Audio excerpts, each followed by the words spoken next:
बिस्मिल्लाहिर्रहमानिर्रहीम। अस्सलामु अलैकुम वरहमतुल्लाहि वबरकातुहू। पुराने ज़माने की गल है कि मियाँ बीवी के दरमियान अनबन हो गई, मामलात ज़्यादा बिगड़ गए, हत्ता कि मियाँ और बीवी अलहदा हो गए।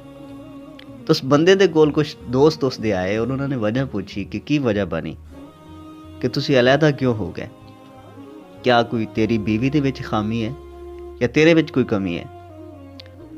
तो बंदा आखन लगा कि बिलफर्ज अगर मेरी बीवी दे विच कोई खामी है भी, फिर थानू मैं क्यों दस, वो मेरी बीवी है, मेरी इज्जत है, तो मैं अपनी बीवी की गल या उसकी खामी या उसकी कमी जो उसके अंदर है थानू क्यों बयान करा या थानू क्यों दसा।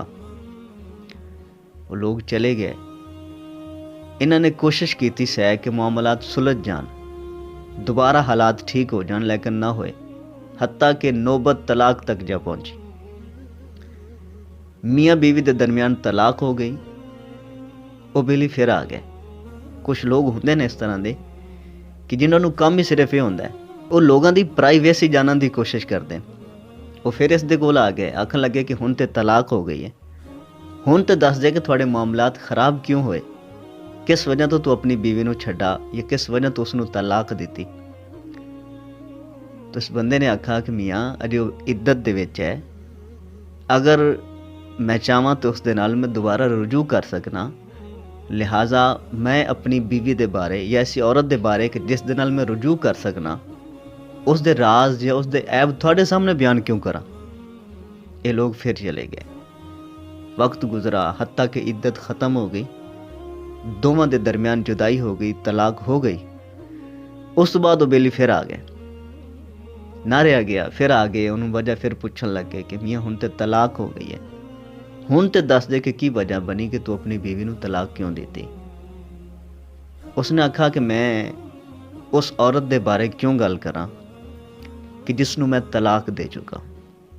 अगर मैं उसका ऐब थोड़े सामने बयान किया या उसकी बुराइयां बयान करन लग पिया, हो सकता है कि उस दे नाल कोई निकाह ही ना करे और औरत सारी जिंदगी इस तरह बैठी रह जाए। मैं किसी की जिंदगी खराब और बर्बाद क्यों करा।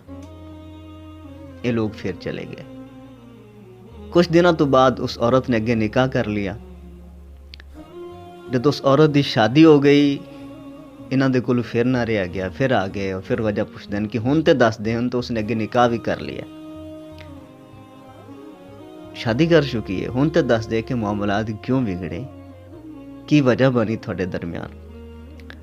तो बंदा आखन लगा कि मैं ऐसी औरत के बारे गल क्यों करा कि जिहड़ी मेरे वास्ते पराई है, जिहड़ी किसी की बीवी है, मैं किसी की बीवी के मुतालिक गल क्यों करा। ज़माने के लोगों के विच इतना वड्डा ज़र्फ आ, लेकिन हुण ये चीज़ नहीं रही।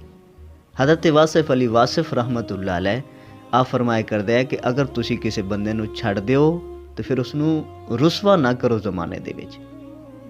लेकिन साडे इत्थे की हुंदा है कि जदों तक कोई बंदा थोड़े नाल चलदा है, उसका रिश्ता है, उसका ताल्लुक है, थोड़े नाल लैन देन है या थोनू कोई उसदे नाल गरज है, उदों तक वो बड़ा साहिब है, वो बड़ा अच्छा बंदा है।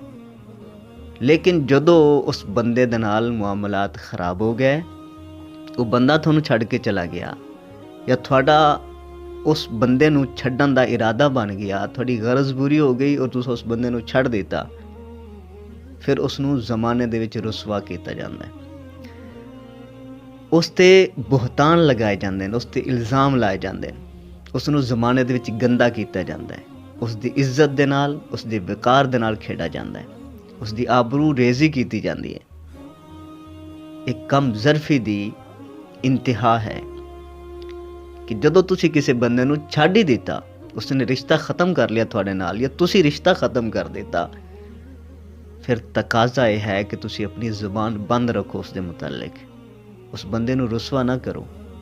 जिहड़ा बंदा थोड़े नाल रहा 10 साल 12 साल 4 साल 5 साल, थानू उसके ऐब नज़र नहीं आए, उसदे विच कोई बुराई नज़र नहीं आई, उसदे विच कोई खामी नज़र नहीं आई, लेकिन वही बंदा जदों थानू छड़ के चला गया या तुसां किसी वजह तो उस बंदे नूं छड़ दिता, हुण थानू उसके ऐब सारे नज़र आते पे कि उसदे विच फलां बुराई भी आई, फलां ऐब भी आ। नहीं साहिब, ਕਿਸੇ ਦੀ ਇੱਜ਼ਤ ਦੇ ਨਾਲ, ਕਿਸੇ ਦੀ ਆਬਰੂ ਦੇ ਨਾਲ ਖੇਡਣ ਦਾ ਸਾਨੂੰ ਕੋਈ ਹੱਕ ਨਹੀਂ ਪਹੁੰਚਦਾ। ਕੋਈ ਹੱਕ ਨਹੀਂ ਹੈ ਕਿ ਜਦੋਂ ਅਸੀਂ ਕਿਸੇ ਬੰਦੇ ਨੂੰ ਛੱਡ ਦਿੱਤਾ ਹੈ ਤੇ ਫਿਰ ਆਪਣੀ ਜ਼ੁਬਾਨ ਨੂੰ ਅਸੀਂ ਬੰਦ ਰੱਖੀਏ, ਉਸ ਦੇ ਮੁਤਾਲਿਕ ਕੋਈ ਗਲਤ ਨਾ ਬੋਲੀਏ, ਤਾਂ ਕਿ ਉਸ ਬੰਦੇ ਨੂੰ ਉਸ ਦੀ ਇੱਜ਼ਤ 'ਤੇ ਕੋਈ ਹਰਫ ਨਾ ਆਵੇ, ਉਸ ਦੇ ਵਕਾਰ 'ਤੇ ਕੋਈ ਹਰਫ ਨਾ ਆਵੇ। ਉਸਨੇ ਵੀ ਮੁਆਸ਼ਰੇ ਦੇ ਵਿੱਚ ਜੀਣਾ ਹੈ। ਉਹ ਬੰਦਾ ਚਲੋ ਇੱਥੇ ਤੇ ਚੁੱਪ ਕਰ ਜਾ ਸੀ, ਇੱਥੇ ਤਾਂ ਤੁਸੀਂ ਉਸ ਦੀ ਇੱਜ਼ਤ ਦੇ ਨਾਲ ਖੇਡ ਲਿਆ, ਲੋਕਾਂ ਦੇ ਵਿੱਚ ਉਸ ਨੂੰ ਗੰਦਾ ਕਰ ਦਿੱਤਾ, ਲੇਕਿਨ ਕਿਆ ਅੱਲਾਹ ਤਾਲਾ ਦੀ ਬਾਰਗਾਹ ਦੇ ਵਿੱਚ ਪੇਸ਼ ਨਹੀਂ ਹੋਣਾ? तो साहिब डरो इस चीज़ तो, बचो इस चीज़ तो। किसी शायर ने आख्या सी कि तू इस दिल को बुरा सरे बाजार तो न कह, आखिर तो इस मकान में कुछ दिन रहा भी है।